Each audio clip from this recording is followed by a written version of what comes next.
Welcome back to College Conversations. I'm Dr. Fedor and I help you navigate college. Please remember to hit subscribe so I can continue to bring you these helpful videos and share them with people who also might find them helpful. Today, I'm going to talk to you about learning styles and help you figure out what your dominant learning style is, and give you some helpful tips on how to capitalize on how you naturally learn best. One of the things that makes us unique as individuals is how we process information. There's no hierarchy to these learning style types. One is not better than the other. This is your personal trait of learning. However, if you know how you learn best, you can put yourself in more advantageous positions to learn more efficiently in the future.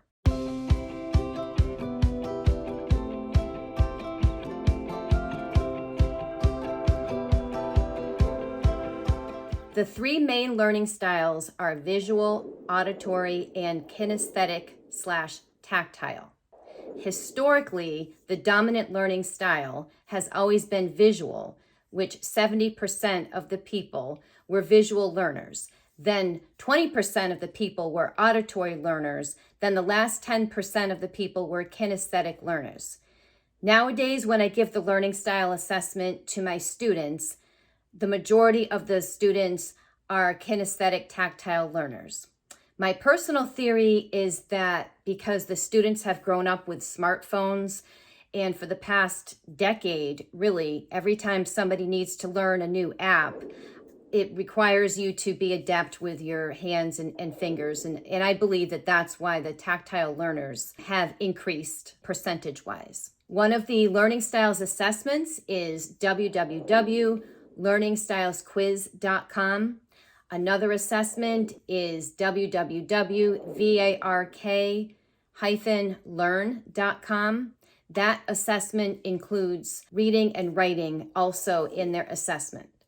Another assessment is www.how-to-study.com.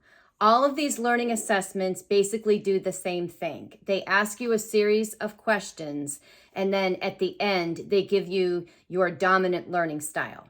So here's a sample question. The question would be, you need to find your way to a store that a friend has recommended, and you would A, use a map, B, find out where the store is in relation to someplace you know, C, write down the street directions you need to remember, or D, ask your friend to tell you the directions.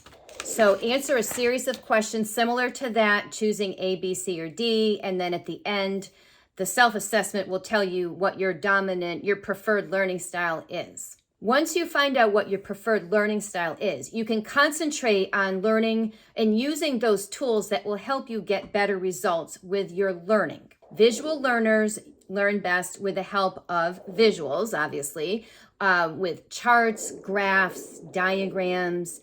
If you're a visual learner, it may help you to learn the material by constructing a diagram yourself. You are usually fine reading to yourself silently because you're reading the words and you're thinking about them silently to yourself as opposed to reading out loud. You like to sit so you can see the instructor in the classroom because visually it helps you see the instructor and point things out on the board.